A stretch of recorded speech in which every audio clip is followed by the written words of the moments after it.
Welcome back, fellow theater lovers, to another episode of the Box Seat Babes podcast. Today we're continuing our discussion of the North American tour of The Wiz, which recently arrived at the Fisher Theater as the final show to this season of Broadway in Detroit. But before we jump into the music, staging, and all other aspects within the show, please like, follow, and subscribe to Box Seat Babes on all social media platforms at Box Seat Babes. Spoiler warning, we will be talking in depth about what you can expect from The Wiz. So if you don't want to be spoiled, pause this video and return to the land of Oz when you've seen the show. However, if you're still with us, let's ease on down the road and explore the vibrant characters of The Wiz. My name is Brian Kitson, the gayest munchkin in all of Oz, and joining me today is Eveline's main henchman's cousins, twice removed on his stepmother's brother's side, RJ Miller-Zelinko. How you doing, sir? My favorite part is that you got that without hesitation. Just ran right through that title. I think it's because it's from Mel Brooks' Spaceballs, and that's the only line from that movie I know because it's the only I've never seen that film. But I was just like, I can use this as a funny little thing, and I had been practicing it in my head for so long to get to that moment. Just for this exact moment in time. Congratulations. I feel like that's a success. We can just end right there. It's over, folks. Nothing more.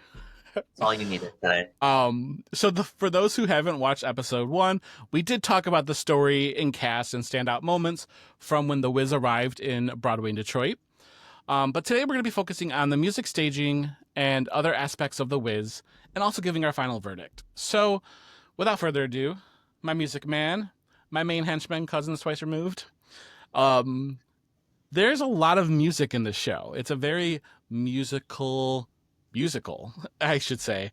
What really stood out to you about the music of The Wiz? Well, I mean, The Wiz is probably one of the more unique musical styles for a musical because of its blend of, we've got soul, we've got R&B, but it's like made to fit Broadway.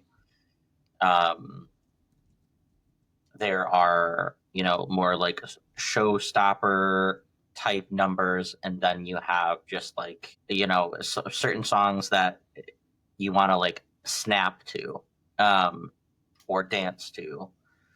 It really has a good mixture. Yeah, it's probably one of the most articulate, like the articulation and the, I'm gonna say this word wrong, ornamentation. I said it right. Music theory coming back. Putting that degree to use. Yeah, it is. I don't think I've ever heard so many riffs in a musical, and usually that's on purpose. Like usually the music director decides, you can put one here, you can't put one here. And this just kind of felt very free and very like whatever the moment was calling for. We were hearing runs and riffs all over the place, which feeds more into that like soul R&B style. Going off of that, when you were talking about the riffs and stuff, I was thinking, like, of course we have Dorothy and we have Glinda, all of these very like female-centric roles that you see tend to have a lot of riffs. I always think about Elphaba having the battle cry and the riff in For Good, not For Good. What's the one when she's bad? Never mind, it doesn't matter. But this one also had a lot of riffs for the male-centric stories, like songs too. Like I think that the Tin Man had a riff in almost every single song that he sung. He was riffing a little bit, and granted, they weren't always maybe as high, or they didn't go for as long, but there was a lot of riffs. There was a lot of, sometimes it almost felt like it was scatting a little bit. There was a lot of this feel and pull of just like you said, that fusion of R&B, that soul, with quintessential Broadway, that I do think really makes it unique for The Wiz specifically. I do not think that there's a musical that has music quite like this. Yeah, I think because of the time period in which it was created, along with the culture of the show, it's true to that culture, right? And so right. you can't have who you have on stage, and you can't have this production and then go into something that you might see in like Moulin Rouge. Like it musically doesn't make any sense. You need this like funky, very smooth, even with all of that articulation, which technically is more it's shorter and harsher, but you're making it sound smooth. And it's more difficult, really, to do. Um, some people are naturally very good at it. Others are have to really work at it. So yeah, it's very specific. I think I was almost bamboozled's the wrong word, but it's the one coming to mind. But like, I think with that first song that we had between Dorothy and Auntie M, the feeling we once had, I was thinking, I was like, oh, this is going to be very ballad heavy. This is going to be very much like almost like a Somewhere Over the Rainbow. Like you're going to get a lot of that classic Broadway feel, which when I watched the film, I don't remember a lot of that classic Broadway feel. It felt very urban and hip, and the R&B. And so to have this start off that way, and then we go from there to which, where, which, what, which, why, which is 1,000% kind of like that's Ada Pearl's song when she kind of lands in, or here's the whiz, and maybe is what it's called. But there's this. That's when it kind of takes this identity of like R&B and soul, which I guess that first song does have a little bit of soul. But I do think I was like, wow, I wasn't expecting it to transition like that when we had such a ballad heavy song to start off the show. Yeah, let's make some comparisons. So when we think about The Wiz versus even The Wizard of Oz and how that show opens, well, what do you have? Somewhere Over the Rainbow, right? Which I think, probably in this show is equivalent to Home. Yes. But we get a taste of that.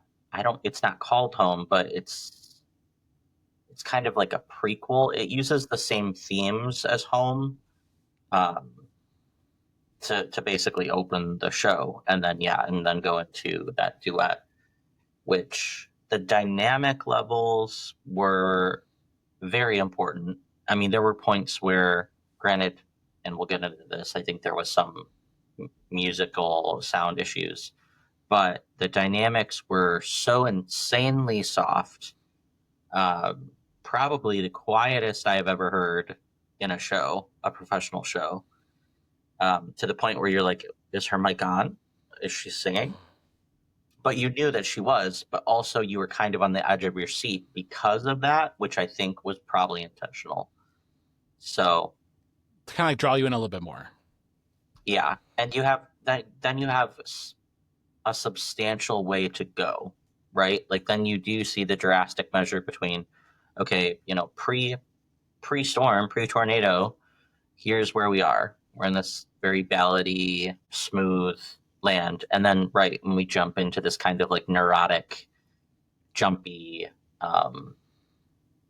song, once you reach Oz. What are some of the songs that really stood out to you from this production? Because I know they also remixed some songs. They tried to modernize it a little bit. They added different orchestrations. Was there any that really stood out to you from this touring production? It did feel modernized, but I think that was due to the instrumentation that was being used. Sure. I'm not sure exactly what the pit looked like, off the top of my head. I imagine there was a lot of synth keyboard happening. It That's felt a like it. lot of what I was hearing. And so that was hard. That's a hard transfer because when the show originally came out, I can't remember how many years ago, there would have been 50. less. Yeah, it would have been less. Like we just didn't have the same technology that we do today. They would have had some, but it didn't sound so plasticky, is what it sounded like to me. Like we were kind of like rubber sound. And so, but then there's, the classics. Ease on down the road. You have the horn section just blasting away, and everybody knows that song, right? Like, and of course, it's like, It's Follow the iconic. Yellow Brick Road. It is. Everybody does the walk and the dance and the arms. I don't know if I could do the walk or the dance or the arms, Well, but no, I could not. those on stage did. Yes, they did it. I did not do it. Home is the showstopper, I think, right? I think that what's interesting about this is that I know that people love Home. I've seen it in The Wiz the movie recently, as you know. For those who don't know, I have recently seen The Wiz for the first time ever. Um, but what's interesting to me is, and granted, maybe this speaks to who I am, and obviously, RJ, you know me, and I'm not always a big ballad person. I definitely like a more upbeat song. So the songs that definitely spoke to me were like Slide Some Oil to me. Like The Tin Man had a great energy. That song was upbeat. I Was Born on the Day Before Yesterday with the Scarecrow. Like, I feel like the songs that were for each individual character it just had the energy that I wanted. That I think that those really spoke to me, along with So You Wanted to Meet the Wizard with the Wizard at the end of Act One. There's just, I mean, we had a great wizard, but like the Wiz. Um, but I feel like I liked the upbeat songs more than those ballads. I feel like I got lost in Home a little bit. And I think maybe that speaks to the sound issues you were kind of mentioning. Well, and this is exactly what theater is, right? Like we all have different things that we enjoy more than the other. I mean, every show we probably have talked about, I'd probably say the power ballad is my favorite because I am just that. That's also what I sing, right? That's my You love a moneymaker. ballad. Yeah. And so it's deeply emotional. It's not it's on a different level than the kind of party song, right? Like the upbeat, break it down, probably a big dance break, like the Wiz or really yeah, the Scarecrow, the Tin Man, um, any of their songs. But you have to have that balance, right? Because otherwise people Sure. would be snoozing or they would be overwhelmed by the amount of just like energy that's Sure. flying at them. And the ensemble would probably pass out like two songs in. So, you know. I think I also want to mention before we move on from songs too, is that we had a very good company of people and songs that like I don't usually like ballads again, but like what would I do if I could feel by the Tin Man, which was kind of that closing number. That I mean, you would classify that as a ballad, correct? Yeah. It was kind of ballady. I feel like that with just the talent that he has, um, D. Jerome, I think that there was that I could get behind. And I think it was also because he had one of the stronger voices. I could hear what he was saying and he didn't get lost in that sound. Um, or like anything that was sung by Kyla Jade for Eveline or for Auntie M was also incredible because she has an incredible voice that you could hear. Um, which again, it goes back to those sound issues. And for those who, I hope that it's gotten better. For those who have been to the show recently, let us know. But the night that we went, there was almost, I would say, what, 75% of the show that you couldn't hear Dorothy? There was a lot of time. Yeah, and I'm not even sure exactly. Like there were some mics that felt muted, like you could hear them, but they felt like they were underwater a little bit. And sometimes the feed of that is, you know, is this an equity or non-equity show? Are they have a lower budget? Their sound system isn't as good. But it was sparingly between roles that there was these differences were occurring. And I also know, again, as a music person, like tonality of a person's voice does make a difference in regards to how that microphone picks up their voice. For Typically, sure. though, that's where the sound mixing comes in, and that's where they have to make the magic happen. And it just didn't feel as if the magic was happening fast enough, um, Yes. because you have to be, and that's why, like, shout out to the back of house crews for any show because these are the things that make a production that you don't really think about until they don't work or until they aren't as good. And something as simple as crisply and clearly being able to understand what someone's singing or saying, it's not as easy as just turning the volume up and turning the volume down, right? But so a shout out to those teams, and hopefully, yeah, it's always hard with national tours because you're in a different venue every couple of weeks, and depending on who's in what role, that the Sure. microphone situation is different. Microphone placement for roles are different. Sometimes it could be in a hat. Sometimes it could be in your hairline. Sometimes it could be on your cheek. and every actor kind of literally is different in that sense too. But most times, and I think maybe what saved them through Act Two was that most shows will have the leads all have two microphones. That's like Yes. standard. And so I do think that there was a point where we could kind of tell that there was a jump that happened, and it might have been from swapping that mic. I was going to say, I noticed that our intermission, because usually intermission is about 15, 20 minutes, we had a full half an hour. And when they came back, I noticed that there seemed like there was more mics in some of them, because the Scarecrow only seemed like he had one mic, and when he came back, it seemed like there was two mics that were coming out of his head.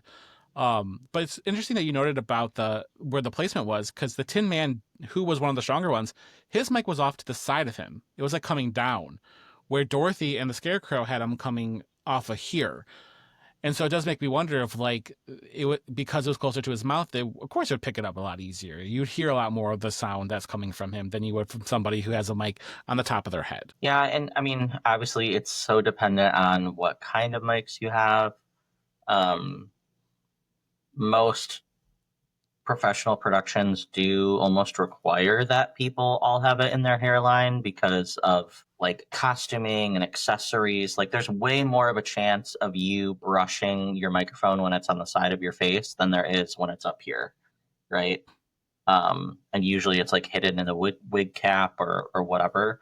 But also, if you don't have hair or you don't have a costume that allows you to put wiring through your head, then it has to probably was wrapped around his ear or something to that nature so that it would actually stay. Because also you're mic taping that, which anyone who's worn mic tape knows that it's a pain to rip off. But also when it's as hot as it is, even with air this summer, it's freaking warm. And on stage under those lights, like that is melting off of you too. So that could also have been an issue that was occurring. We just had a friend who was talking to us about how their microphones, same issue. Like as they were dancing, as they were moving and singing on stage, the mic pack, wherever that's hiding, right? Because it has to be on your body, is, slipping into your pants or going down your leg, or, sometimes, usually professional productions have packs so that it's literally just your microphone is wrapped around your body. Sure.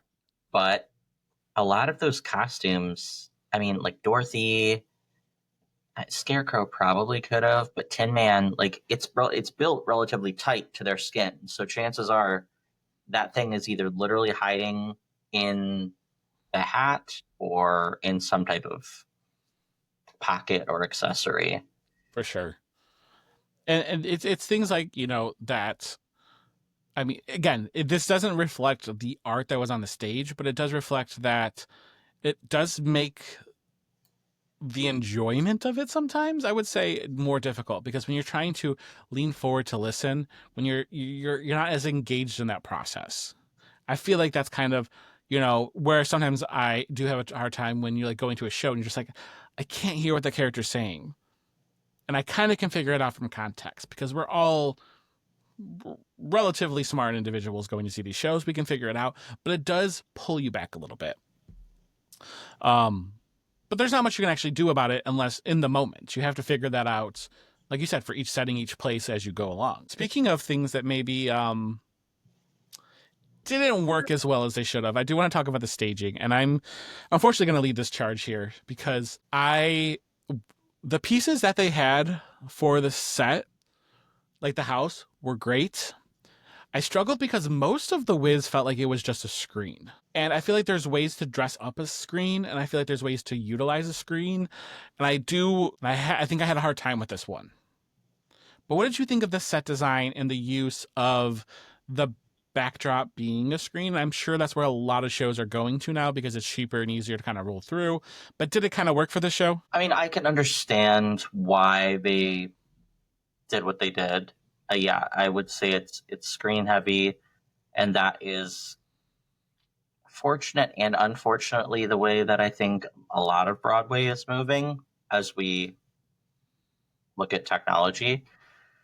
But yeah, there are some things about it that I don't want to say that they're not possible without the screen, because we've lived in the theater world for so long, and things that we thought weren't possible were made possible. And Sure. so when I think of the layer factory, like and that did have a large stage piece, but like the background, like could they have gotten away with having things hanging from the ceiling, or Yeah. just things that felt, I don't know, made it more real and less, again, kind of like plasticky. The one scene that's coming to mind is when after they kill Eveline, they go back to the wizard, and it's a completely empty stage besides the backdrop that is like the we're clearing out, we're moving home, we're getting out of here. And there was nothing else. There was no other pieces. There was things that they rolled on and off for like they were cleaning up, but now it's just like I get what you're going for, but it makes it feel like there's something missing from this. And like I think that what I went back to, and dear God, I can't believe I'm about to say this because you know how much I don't really care for the show. Les Mis, the way that they used their screen, it also still had set pieces that moved on and off. I feel like that was the integration between set pieces and the screen that shows need to embrace. Like there were still physical pieces like that felt like there were cities and towns, even though there was a backdrop, even though there was a digital screen that was used for a majority of the show. That is kind of what I feel like. It reminds me of like a movie. Like there's only so much CGI you can do before people stop believing in it. You know what I mean? Right. And so that's where I struggled a little bit with this. It was just like I needed more physical pieces, and there were some physical pieces. But like think about like the when she lands in Oz. Didn't it, even though there was a lot of people there, didn't it feel slightly empty? Or is that am I remembering it wrong? No, yeah. I mean, it was kind of like walking onto a bare stage, essentially. I mean, you had like a couple people coming on and off, but it didn't. That's why I think also I was kind of confused as to where we were, because Sure. comparatively to previous versions or the live version or the movie, I was like, okay, so we're in Oz. This is where we are. Yes. It was a very different feel. But where the show really shined, besides the actors, I think, was the costumes and the choreography. First, I want to talk about those costumes. That was, granted, I did go see Joseph in the Amazing Technicolor Dreamcoat recently, and so that was a lot of colors on the stage too. There was so much vibrancy in the costuming of these characters, with the exception of May Dorothy. She was a little plain Jane, but it also fits the character. But these costumes just were out of this world. What did you think of that? Costuming, I was a little bit underwhelmed. Oh, okay. With some people. So I mean, like the four leads, I thought were fine, kind of what I expected. Eveline, No, I okay. I don't know what it was. It felt too cookie cutter to me. Okay. Like rather than having like, and God knows I am no fashion person, but I'm envisioning like, something closer to Wicked, where the colors are a little bit more blended. It's not so like, oh, this looks like a flame, Yes. and this looks like black, and it's a triangle. You know what I mean? Like, I would have liked it, but with that being said, like the dress was still a lot. Like there was still a lot happening. I just don't know that that's what I anticipated seeing. For sure. Okay. Well, I mean, I can understand where you're coming from with that because it was. I kept thinking of the Heat Miser when I saw it. Like I kept thinking of the Christmas Heat Miser. Yes. Yes, because it's like that, like the like wavy heat thing. Yeah. And the color. That is Which exactly it. it's interesting that they wanted to give Eveline such an interesting character design, or just like I guess like even period, whatever take it is, because like the Wizard of Oz, the Wicked Witch is just in black. and like they made this one specifically like a fire witch, which is I think it's trying to give it that identity, but I can see what you mean. I can understand that. Um, Speaking of the choreography, then there was a lot of dancing, a lot of interpretive dancing. Maybe there was like the tornado scene that was very interpretive danciness. There was like a lot of things that I expected. The Ease on Down the Road was like exactly textbook what you would expect. Um, was there anything about the choreography of the movement that really stood out to you? I mean, just a lot added in general, like you said. When I think um, the poppies, and I think Oz, which while it was cool that they kind of modernized that, I'm not sure that it needed to go for as long as it did, because I struggled to see the separation in what they were doing. Like they kind of went from what I think the purpose was to go from like, okay, we're doing 40%, and then we're doing 60, and then we're doing 80, and now we're like at 100. But really, to me, it felt like, oh, we're at 70, and then we're at 90, and then we just like sat at like 99 and 100 for the like next two like phases of that dance. Um, so it was, as an audience, I like, you end up, especially because of the way that it's built into the script, like there's a pause, and there's applause, and then they go back and do number two, and you're like, oh, cool, it's a different take. You applaud again. Then they go back and do it a third time. You're like, Sure. oh, hey, there's a little bit of a difference from what we just saw, but like not a ton. They're kind of doing almost, the energy level is the same. And then they do it the last time, and you're like almost not bored, but like you're like, okay, I've now seen this four times. Sure. I was a little confused. I know what you mean. Like I was a little confused. Like, what are we doing here? And I feel like I wasn't just us. I feel like there was quite a few times, and when we were going into the show, I was almost in my head thinking of like it's gonna be the same energy that we got with like Michael Jackson, where it was like it was almost a party and like people were celebrating, and I felt like this was a little more like confusion, but like not like a. I think that's the wrong word, but like there wasn't as much of like people getting into it of that I was expecting of being like this show's 50 years old and people showed out for the Wiz. And they're not dancing as much. They're not interacting as much. And I think that's a perfect example of I remember that there was someone behind us that was giggling, but like an uncomfortable giggle during that scene. Like they didn't really quite know what to do with it. Well, and again, because of the way that the script is written with those pauses, and then with it, for those of you who have no idea what I'm talking about, like there's a dance break, and then ultimately it's dancers like getting feedback. It's a I'm sure it is kind of a tribute to ballroom culture, which Sure. is very cool, but we don't need four iterations of the same thing. And so they do one, I think it was the wizard that says, like, but now I need something else. And then they do number two to a little bit funkier music, but now I need something else. Number three, but now I need something else the most. Yes. Number four. And there probably was meant to be more audience engagement of like getting into it and being hype and being like, woo. But that happened on, I think, more the like first time.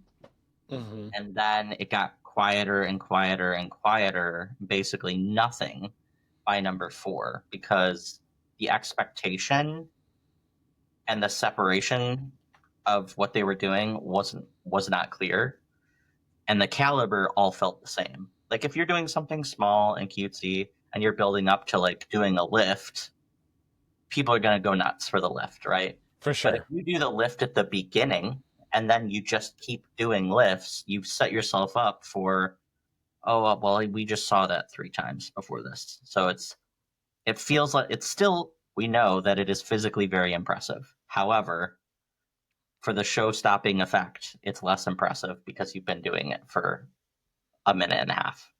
For sure. I can totally agree with that. So, do you feel like this show, this touring production of The Wiz, lives up to the legacy that it's had of the Wiz? I think it is what people want it to be. Like, by no means did I go to this and say that's not what I expected, right? It is pretty much what I expected with a little bit more. I'm not sure. Honestly, I don't know how it lasted on Broadway. This revival run, because comparatively, it's very expected. Like you get what you expect. You get incredible vocals. You get the story that you love, and that is what you get. There isn't really like a ooh ah shocking show stopping moment that you aren't expecting. So yeah, I think it lives up to what it exactly is. I think that it also, when you look at it too, that needs to be taken into account of this is that while it was nominated for a Grammy, it did not get nominated for any Tonys, which is shocking for a show that was revived like this to come back and to not receive a Tony nomination for something. I mean that tracks for me though, because the vocals are so incredible, and I forgot to mention this earlier, but this is a show you really could, and this is not meant to be a negative, but like I could go to this show, close my eyes, and just listen. Like this is a listening show. For And I sure. wouldn't feel like I'm really missing out on a lot if I close my eyes, because it's all the vocals. Yes, there's some dance breaks, and you'll note that the dance breaks are typically not when there is singing happening, right? There is song, there is dance, there is song, because they're all equally as intense. But there isn't so much of the Broadway we're singing, and dancing at the same time. Um, Yes. so to have a Grammy because or be nominated for one because the vocals are insane, 100%. Like they could all have their own albums and probably do, but on a stage, it's more concert. Like I'm there for the concert, really. Would you see this again? Uh Part of me wants to say yes, but I don't know that I would. I mean, if the opportunity arose and someone's like, "Oh, I really want to go see this," I would probably go. Like I'd probably go with my family or something. Just again because the vocals are insane. Like I wish that I could sing a 16th of what these people could sing. Um, but for the stage Broadway aspect, like I would not go see this on Broadway. I would see Okay. it tour. I'll put it that way. I'd see it on a tour, but I would not go see it on Broadway. Which is interesting because we had talked about when we were in New York the first time. We were like, "Oh man, we should have went to go see The Wiz." Like we said that out loud. We were standing across from. We're like, "Oh, we should have went and saw The Wiz." Um, but I agree, and I would say I actually would see this again, but I would want to see it further as it eases on down the road to see how it's changed and how it's adapted, and if it finds a stronger identity than what's going on. Like it's good right now. The vocals are phenomenal. The show is good. I think it could be great. I think that there is potential for it to be great. I think that a show doesn't last for 50 years without the potential to be great. I do think that this one needs a little more time to find its footing, especially when you have such an exceptional cast. Like with the cast being as good as it is, you could find that footing. You just have to give it time to kind of breathe. Great. And so with that, we are running out of time, but stay tuned for future episodes of the Backseat Babes podcast, where we'll be discussing shows both here locally and on Broadway. Thank you again for joining us here in our box seats. Till next curtain call.